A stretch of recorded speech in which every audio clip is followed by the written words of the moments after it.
മാം, ഐസറിന്റെ notification വന്നിട്ടുണ്ടല്ലോ, എന്താണത്? അതറിയില്ലേ? IISER എന്ന് പറഞ്ഞാൽ Indian institute of science education and research. അതായത് ഇന്ത്യയിലെ ഐസർ ഇൻസ്റ്റിറ്റ്യൂട്ടിലേക്കുള്ള 5 വർഷത്തെ BS MS ഡ്യുവൽ ഡിഗ്രി പ്രോഗ്രാമിലേക്കുള്ള നോട്ടിഫിക്കേഷൻ വന്നിട്ടുണ്ട്. ആർക്കൊക്കെയാണ് ഇത് അപ്ലൈ ചെയ്യാൻ പറ്റുക? 2022, 23, 24 വർഷങ്ങളിൽ higher secondary exam pass out ആയവർക്കാണ് ഐസർ അപ്ലൈ ചെയ്യാവുന്നത്. എന്താണ് ഐസർ അപ്ലൈ ചെയ്യാനുള്ള എലിജിബിലിറ്റി? അതെന്താണെന്നറിയോ?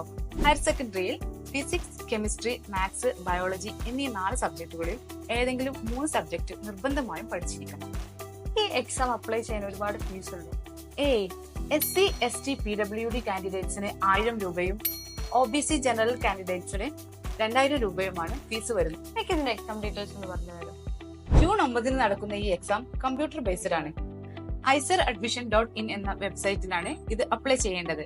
ഏപ്രിൽ 1 മുതൽ മെയ് 13 വരെയാണ് എക്സാം അപ്ലൈ ചെയ്യേണ്ട സമയം. സയൻസ് സബ്ജക്റ്റുകളിൽ SC ST PWD കാൻഡിഡേറ്റ്സിന് 55% മാർക്കും OBC ജനറൽ കാറ്റഗറിക്ക് 60% മാർക്കുമാണ് വേണ്ടത്.